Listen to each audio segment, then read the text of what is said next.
A Nevada judge had sentenced a child rapist to life in prison with the possibility of parole after 10 years. Now, this is Judge Brent Adams, and he recently decided that he's going to change his mind, and he changed that life sentence to 1 year in prison and 5 years in probation. Now, the person in question here, the person who was convicted of rape because he admitted to rape and pleaded guilty, is Isaac Onsurez. And apparently there was a family member that he started sexually abusing when she was only 6 years old. Prosecutors said he sexually abused a family member more than 100 times over 2 years in the late 1990s, starting when the girl was 6 years old. Onsurez confessed to the sex acts between 1997 and 1999, saying the victim was a curious child that wanted sex.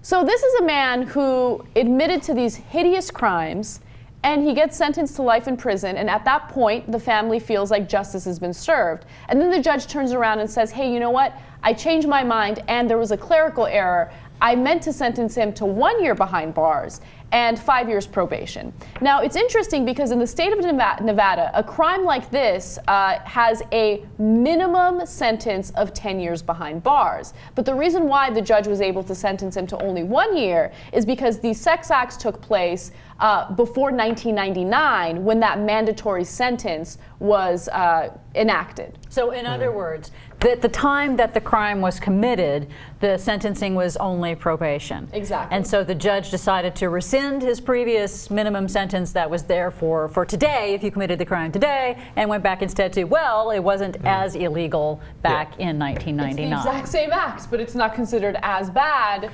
Or it is considered as bad, but for some reason the sentence is insanely light if you committed these crimes before 1999. And also that they only got him on for lewdness with a minor. I mean, it's crazy the fact that only has probation associated with it, but also that 100 rapes over the course of years, and he seems to have admitted to it, that they could only get him on that and no stronger charge. That seems questionable. But that's the crazy part of it, because his plea deal, even his plea deal indicated that he would get 10 years behind bars.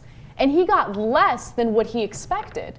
So he's getting off. I mean, and they're saying, hey, he's not really a threat to society because after he did this, he stopped in 1999 and he never raped anyone again. But how do we know that? How the hell do we know that? Exactly. Well, we don't know that. Nobody reported that, and yet the court accepted that as evidence that he had not done so because I guess he asserted as much. And he also apparently, did he molest somebody else as well?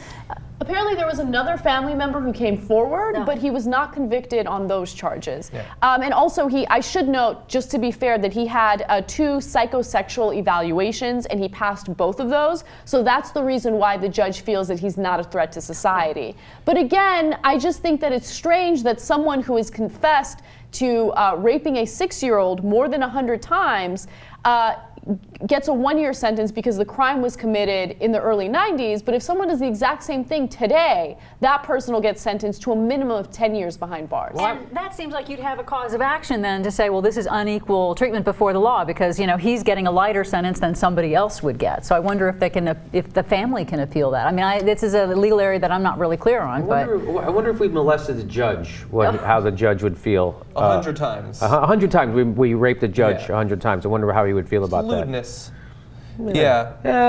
I understand he passed those psychosexual evaluations, but the fact that he said she was a curious child who wanted sex, that doesn't scream of remorse to me. Yeah. It seems like a guy who still thinks that what he did was perfectly justified. He also said that he couldn't help it.